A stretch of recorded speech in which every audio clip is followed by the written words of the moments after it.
Good morning and welcome to 101010 at Poets House, the poetry library in downtown New York City. Poets House is the place for poetry, poets, and all things verse. I'm Dave Johnson, poet and playwright, and your host of 101010, where we invite you at 10 a.m. on weekdays for 10 minutes to write a new poem. And in 10 days, you'll have 10 new poems. This morning on 101010 here at Poets House, we are in the anthology section. And today we are looking at poems from Native America. These are really, really compelling work. As we told you before in some of the previous days, the anthology section here at Poets House is very rich. You have so many choices. You have poems from Japan. You have poems from South America, from Puerto Rico. There's so many different places where poetry is being produced all over the world, and so many different subject matters. And that's what the anthology section here at Poets House does. It lists them by subject, and you can find the poems and the books by subject. Today, I've got several books that I want to introduce to you from this particular section. We have Returning the Gift by Joseph Bruchac, which is a fantastic poetry anthology. Coming to Light, which is a contemporary translations of the native literatures of North America. The Winged Serpent, which is a really, really compelling book, has also some mythologies in it from Native America. And this book over here is called Reinventing the Enemy's Language. Fantastic title, and it's a really wonderful book as well. I'm going to recite a poem for you this morning, and we're going to talk about this poem a little bit. It's a poem I just stumbled on, and again, that's the beauty of this section of the library, is stumbling in and discovering something, reading it. And for me personally, it's about reading those poems, taking them in, and really seeing how they help me as a writer to continue to do my work. And that's what I want to share with you again this morning.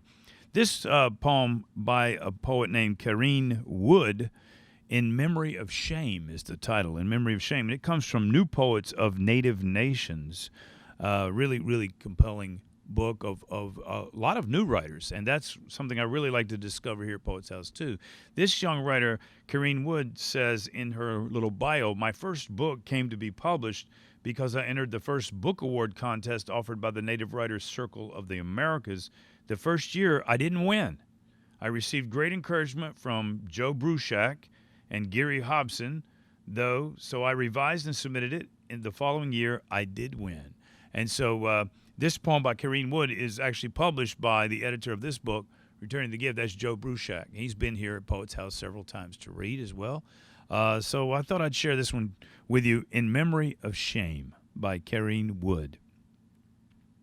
Because it was our fault, and because we did nothing wrong, because we spoke and because we had nothing to say, because we were ignorant and because we knew too much, because we drank and because we stopped drinking, because we were industrious and because we had no energy, because we were young, old, fat, bony, spineless, cocky, selfish, selfless, frigid, immoral, guilty, because we loved too much or not enough, because we couldn't fry an egg correctly, because the house hid dust in its corners, because we stayed and because we left, because our faces were the wrong ones, because we were treated disrespectfully, because we were children or women or not white or just not enough, because we wanted to protect them.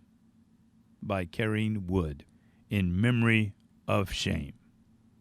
So this morning, I want to take a little closer look at this poem, In Memory of Shame, and how she opens it, right? I think it could be in memory of almost anything, but she says in memory of shame, and she has this repetition line that I think works really well, this repetition sound, because, right?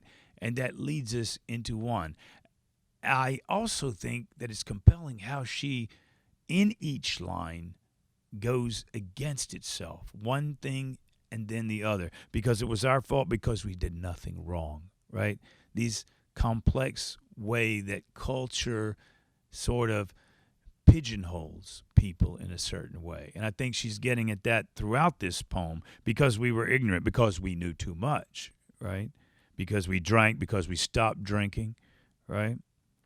Because we were, and then she goes on this riff: young, old, fat, bony, spineless, cocky, selfish, selfless, frigid, immoral, guilty, because we love too much or not enough, right? I think this is a poem that begs for reflection in lots of ways. This morning, I want you to take this poem and employ it, explore it, and create your own poem in memory of something, right? It could be in memory of guilt, in memory of happiness, in memory of doubt, in memory of forgiveness, in memory of loss, in memory of love, in memory of pain. And I want you to try this same sort of form that she creates, this repetition in each line, and see where it goes. You don't have to start, of course, with the word because. You can start with whatever you want. But whatever that sound is that you start with, I want you to repeat it in each line. It creates a certain kind of mantra, a certain kind of chant. And as that chant builds, I think that you see in Miss Wood's poem here how it really creates a power and manifests itself over and over until we get at the last line where she says, because we wanted to protect them, right? And it leaves us on that sound of them. Who is them? Who are they, right? What does this mean, right? It's not necessarily a closed answer. And in your poem, you don't necessarily have to find that closed answer. As we saw earlier in Neruda's work, right?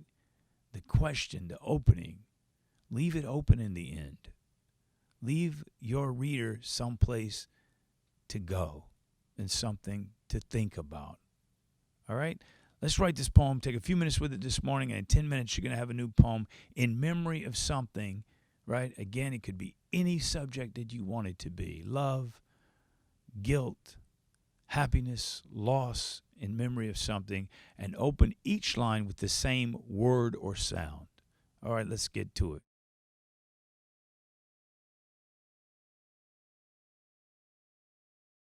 We looked at the poem by Karenne Wood, In Memory of Shame, and we noticed that each one of her lines opens with the same word, the same sound, because of.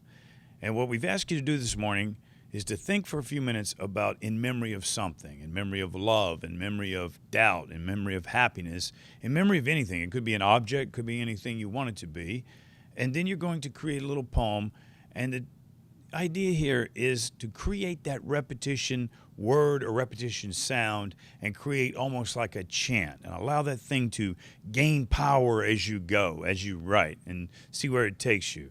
And write through it until you feel like it's finished, till you feel like it's done. So there's no set number of lines it has to be, 5, 10 lines, whatever it's going to be, and see how it flows. And I'm going to do one here too, and just give you a little example of what mine's going to be. I'll get it started, and then I want to see what you do. Okay, here we go.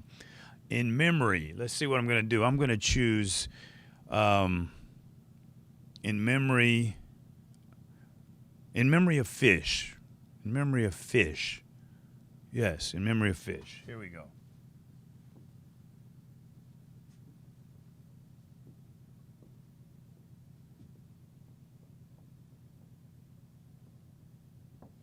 In memory of fish.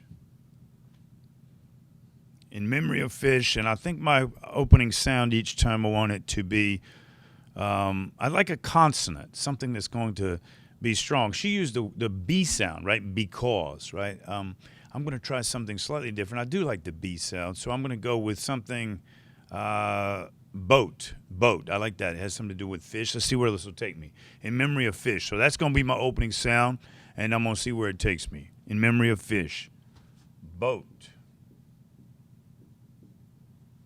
On the Santee River.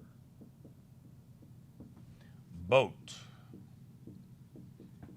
in the driving rain. Boat with no anchors. Boat full of bluegill. Boat capsized. Boat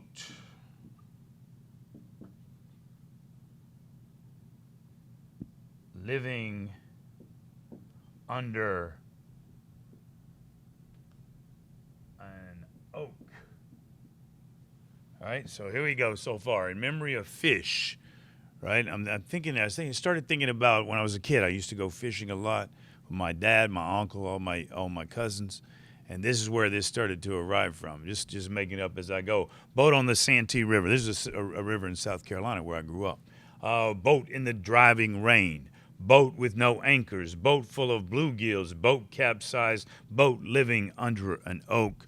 Boat. Boat. Boat. Boat.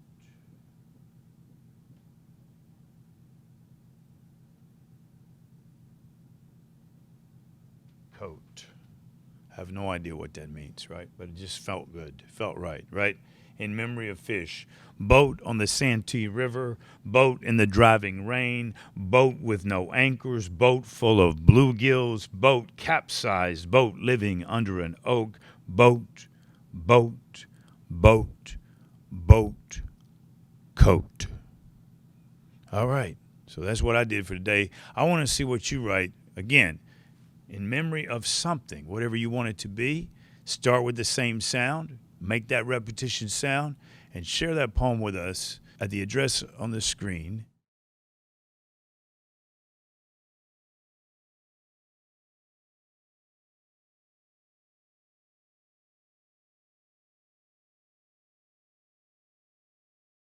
If you'd like to learn more, read more books from the section in Poets House on Native Americans, you can find a lot of different books here. There's some really good ones. This one is one I introduced to you briefly before. Returning the Gift by Joseph Bruchac was the editor.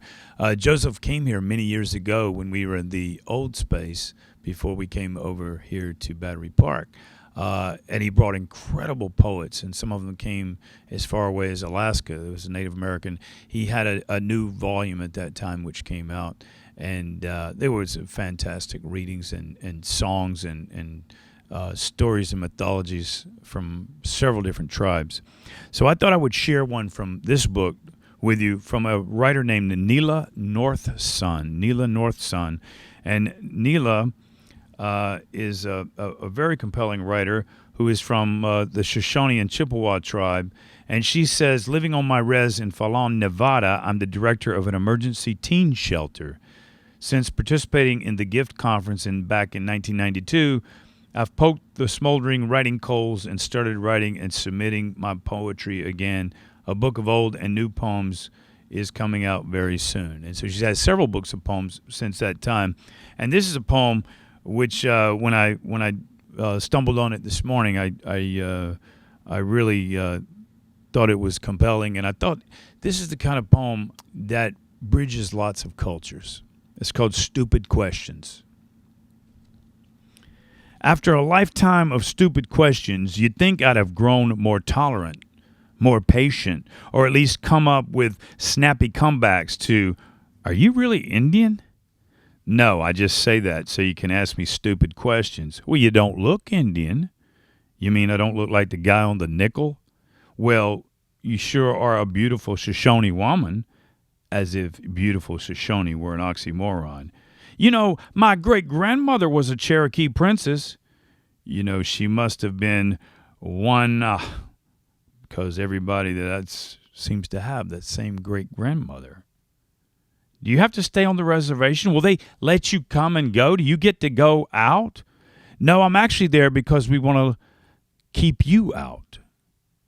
Do you know, when I was a kid, I used to pretend I was an Indian. Yeah, and for Halloween, I dressed up as a yuppie one time, and nobody thought I was in costume. I'm really sympathetic about the way Indians were treated, lands taken, treaties broken. Oh, good. Does that mean you donate generously to the reservation nearest you, that you sponsor the scholarship fund, that you donate turkeys for the elders' Thanksgiving basket so they have something to eat, that you give canned goods to the social service program so they can help others, that you sponsor a child or family at Christmas so they can get a warm coat or toy? Why am I wasting my breath? Put your money where your mouth is. Send books, donations, your time, and involvement to the reservation near you. You know what? You can call it in memory of my Cherokee prince's grandma, Nila, northSun, right? From the Shoshone and Chippewa tribe, right? Really, really compelling work. I hope you'll read more and see us again next time on 10-10-10 here at Poet's House.